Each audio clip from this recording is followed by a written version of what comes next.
नमस्कार साथियों, प्रताप क्लासेस के यूट्यूब चैनल पर आपका स्वागत है। आज है 22 मई 2024 और 22 मई 2024 के जितने भी इंडिया और वर्ल्ड के जो करंट अफेयर्स के क्वेश्चन बनते हैं, आज उनका अपने डिस्कशन करेंगे। पूरा वीडियो ध्यान से देखना और लास्ट में आपसे क्वेश्चन पूछूंगा जिनके जवाब आपको कमेंट बॉक्स में देना होगा। आज अपने पढ़ेंगे, ध्यान रखना। क्रिकेट, स्कॉटलैंड ने T20 विश्व कप के लिए प्रायोजक घोषित किया। कौन सा राज्य एआई संचालित यातायात प्रबंधन प्रणाली शुरू करेगा?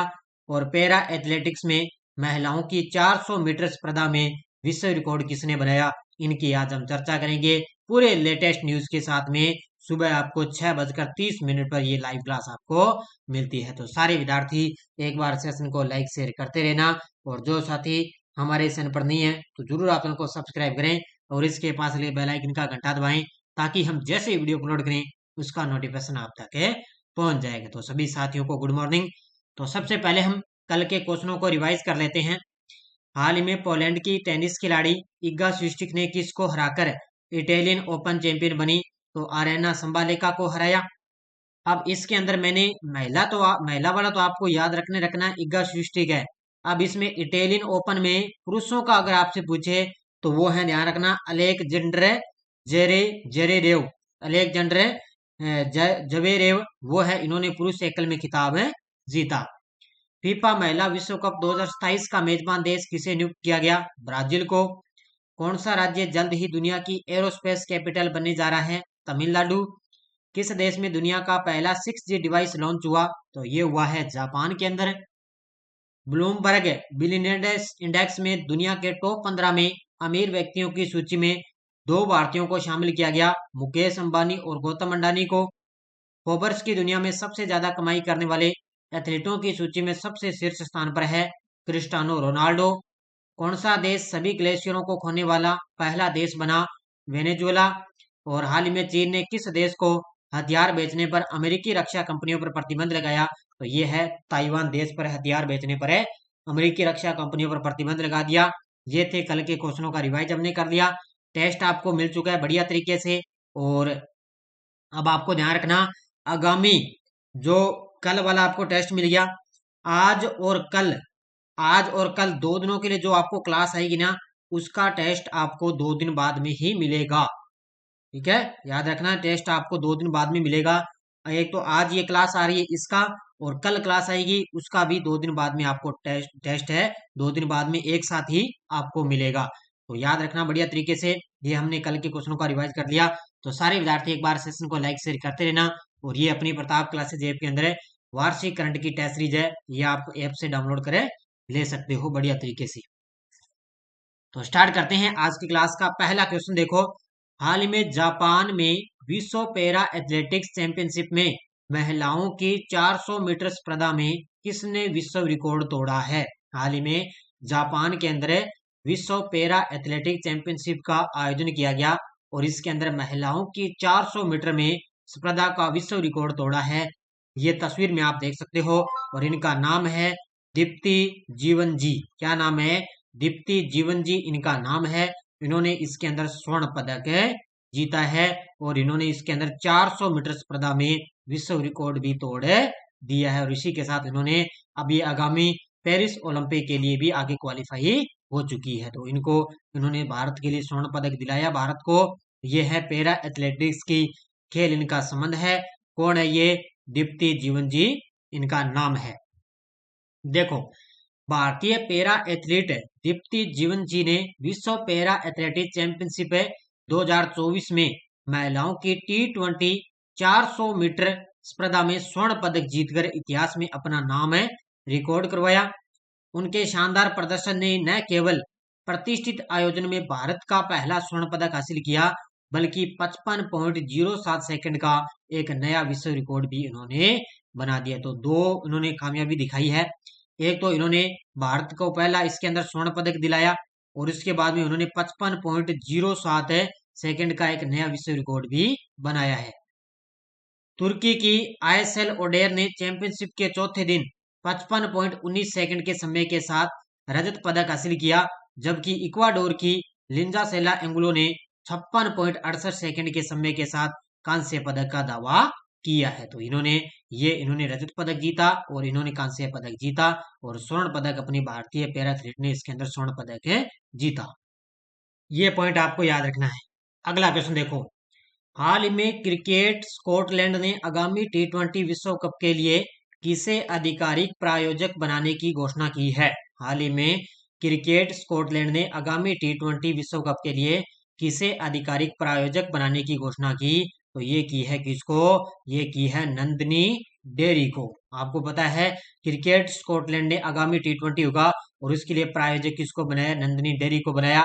ये देखो इस प्रकार है इनकी जो जर्सी होगी ना इस प्रकार की, तो इसमें देखो इधर बाहों की तरफ आप देख सकते हो, ये देखो इस प्रकार के यहाँ पर इसको नंदिनी लिखा होगा, तो नंदिनी इसका अब की बार प्रायोजक बनेगा।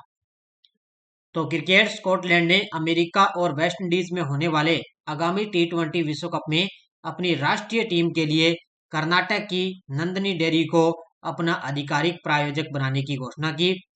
नंदिनी का लोगो 2 जून से शुरू होने वाले टूर्नामेंट में स्कॉटलैंड की पुरुष टीम की शर्ट की बाजू पर बना होगा। ये देखो शर्ट की बाजू पर बना है ना, ये तस्वीर में देखो आप इस प्रकार के यहाँ पर ये नंदिनी का यहाँ पर लोगो लगा होगा।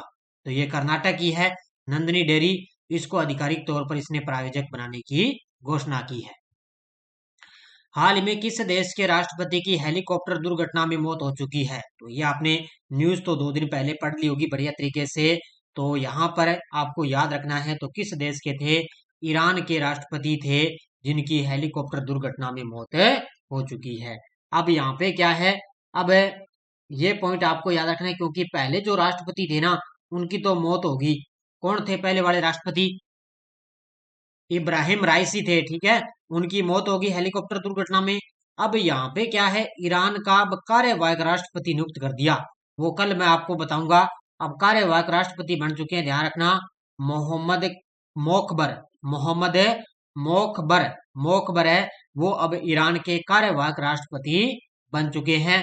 और बाकी डिटेल मैं इसकी कल और बता दूंगा। तो किस देश के राष्ट्रपति की हेलीकॉप्टर दुर्घटना में मौत हुई? तो ये ईरान के राष्ट्रपति की मौत हो चुकी है। देखो मुख्य तथ्य, ईरान के राष्ट्रपति थे इब्राहिम राइसी, ये इनका नाम है। इनके साथ विदेश मंत्री हुसैन अमीर अब्दुल्लाहिन और उनके साथ आए अधिकारियों के एक समूह की उत्तर पश्चिमी ईरान में एक हेलीकॉप्टर दुर्घटना में मौत हो गई।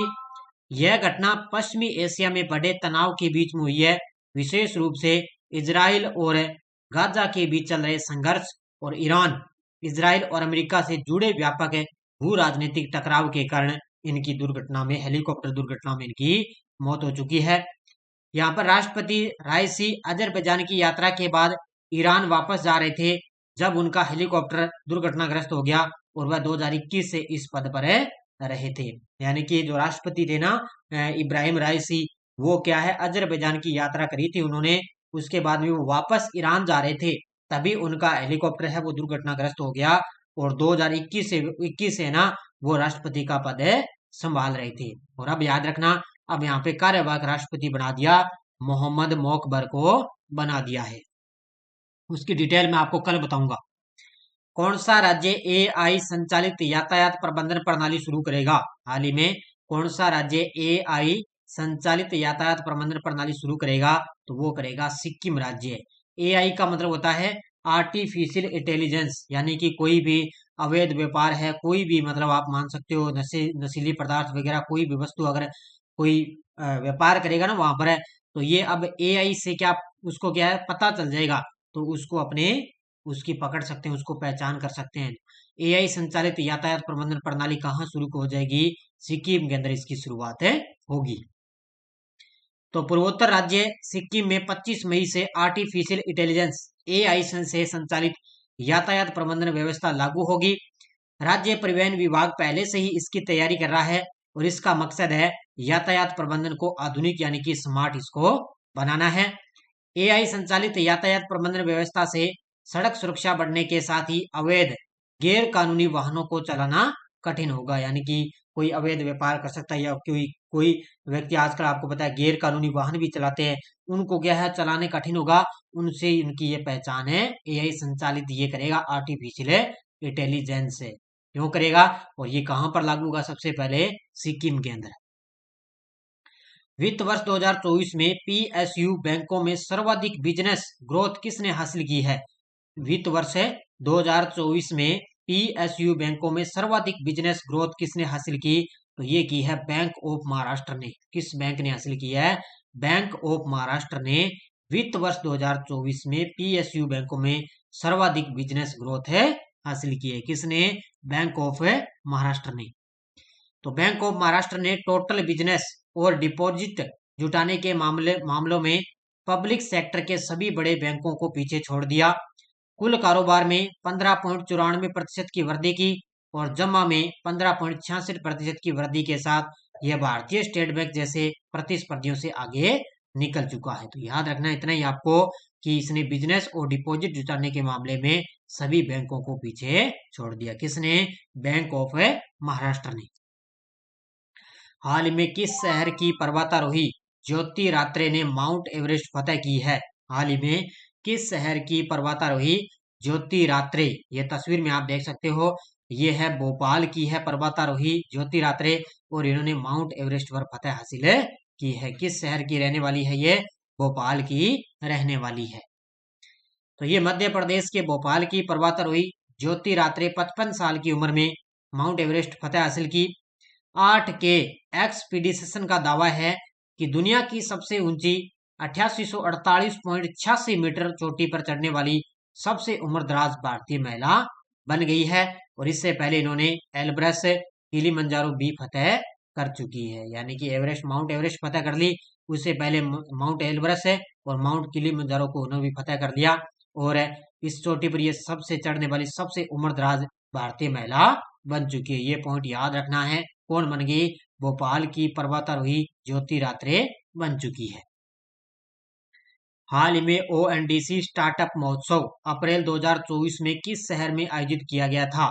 हाल ही में ओएनडीसी स्टार्टअप महोत्सव है अप्रैल 2024 के अंदर किस शहर में आयोजित किया गया? तो ये किया गया था नई दिल्ली के अंदर। कहां पर आयोजित किया गया था? नई दिल्ली के अंदर इसका आयोजन किया गया था। देखो, इसको बोलते हैं ओपन, यानी कि network for digital commerce ONDC द्वारा आयोजित ओएनडीसी स्टार्टअप महोत्सव अप्रैल 2024 में नई दिल्ली में आयोजित किया गया था।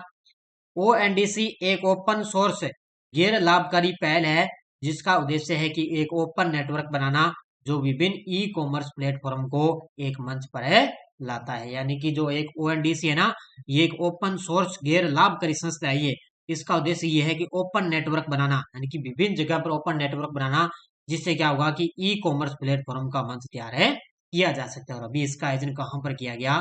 नई दिल्ली के अंदर। ये पॉइंट आपको ध्यान में रखना है कि जीएसटी पोर्टल की एक नई पहल की शुरुआत हो चुकी है। जीएसटी पोर्टल की एक नई पहल की शुरुआत क्या है वो देखो। पान मसाला और तंबाकू क्षेत्रों में कर चोरी से निपटने के प्रयास में जीएसटी पोर्टल ने निर्माताओं के लिए अपनी मशीनरी को पंजीकृत करने और मासिक इनपुट और आउटपुट की रिपोर्ट करने के लिए नए फॉर्म और प्रक्रियाएं पेश की है। यानी कि अब जीएसटी पोर्टल की एक नई पहल की शुरुआत यह है कि जो पान मसाला और तंबाकू क्षेत्रों में चोरी, कर चोरी है ना, वहां से चोरी करते हैं, उसको निपटने के प्रयास में वहां पर उसका जो जीएसटी पोर्टल है उससे संबंधित पूरी जानकारी दी जाएगी। यह पहल जीएसटी परिषद की सिफारिशों का पालन करती है। इसका उद्देश्य अनुपालन बढ़ाना और अवैध व्यापार को कम करना इसका मुख्य उद्देश्य रहेगा। तो ये पॉइंट आपको याद रखना है। ये टेलीग्राम ग्रुप है, कोई सूचना, कोई लिंक आ गया, कोई नोटिफिकेशन आ गया, सब आपको टेलीग्राम पर सूचना मिलती है। पिछले वीडियो क्वेश्चन क्या था? भारत अमेरिका संयुक्त आतंकवाद विरोधी अभ्यास तर्कस का 7वां संस्करण कहाँ आयोजित हुआ? तो इसका आयोजन किया गया कोलकाता के अंदर। बहुत सारे विद्यार्थियों ने बड़े शानदार तरीके से जवाब दिए, उन सभी को हार्दिक शुभकामनाएं। अब देखो क्वेश्चन फॉर यू।